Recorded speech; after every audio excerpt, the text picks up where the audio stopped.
নমস্কার। আজ আমি চিকেন সাটে রেসিপি করব। এটি খেতে খুবই সুন্দর হয়। আমরা রেস্টুরেন্টে কম বেশি সবাই এটা খেয়ে থাকি আর ভীষণ পছন্দ করি। আমি এখানে বোনলেস চিকেন নিয়ে নিয়েছি ৩০০ গ্রাম মতন। আমি এখানে কাশ্মীরি লঙ্কার গুঁড়ো, ভিনিগার, সয়া সস, একটু নুন, আদা রসুনের পেস্ট এটাকে ম্যারিনেট করে রেখে দেবো ০.৫ ঘন্টা মতন। আমি এই স্টিকগুলো এখানে ব্যবহার করছি। আমি জলে ১০-১৫ মিনিট মতন স্টিকগুলো ভিজিয়ে নিয়েছি। আমি ক্যাপসিকাম, পেঁয়াজ আর চিকেন ম্যারিনেটেড চিকেনগুলো এরমভাবে সাজিয়ে নিচ্ছি। এইভাবে এরম করে আমি সব কাঠিগুলো রেডি করে নেব আগে। এগুলো একটু সাবধানে করবেন যাতে আপনার হাতে না লাগে। এরমভাবে ছোট, ছোট করে আমি কেটে নিয়েছিলাম ক্যাপসিকাম আর পেঁয়াজ। এই দেখুন আমি তৈরি করে ফেলেছি। দেখতে ভীষণই কালারফুল লাগছে।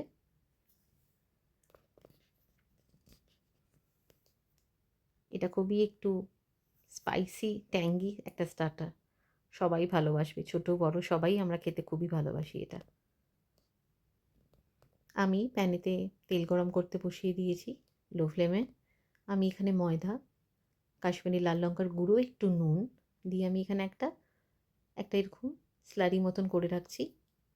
এটার মধ্যে আমি যে চিকেনগুলো আমি স্টিকের মধ্যে তৈরি করে রেখেছি, এরকম কনসিস্টেন্সি আমি রেখেছি।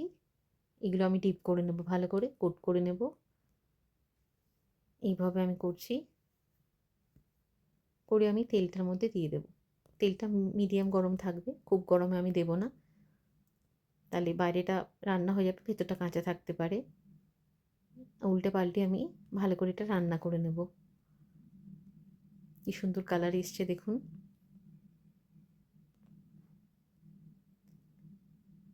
আমি সব দিক ঘুরিয়ে ঘুরিয়ে এটাকে ফ্রাই করে নিচ্ছি ভালো করে। ফ্রাই করা হয়ে গেছে। এবার আমি এটার জন্য আমি একটা টসে রেডি করছি। আমি ভেজিটেবল অয়েল ব্যবহার করছি। আমি এরকম চপ করে রাখা পেঁয়াজ দিয়ে দিলাম, একটা ছোট মিডিয়াম পেঁয়াজ। আমি এখানে রসুন কুচি করে দিয়ে দিয়েছি, কুচো লঙ্কা দিয়ে দিয়েছি, একটু আদা বাটা দিয়ে দিয়েছি 1/2 চামচ মতন।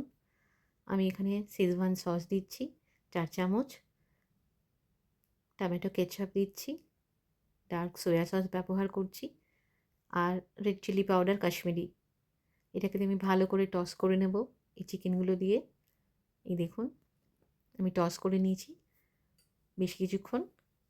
তারপর আমি প্লেটিং করছি। আমি সেসেমি সিড দিয়ে গার্নিশ করে নিয়েছি।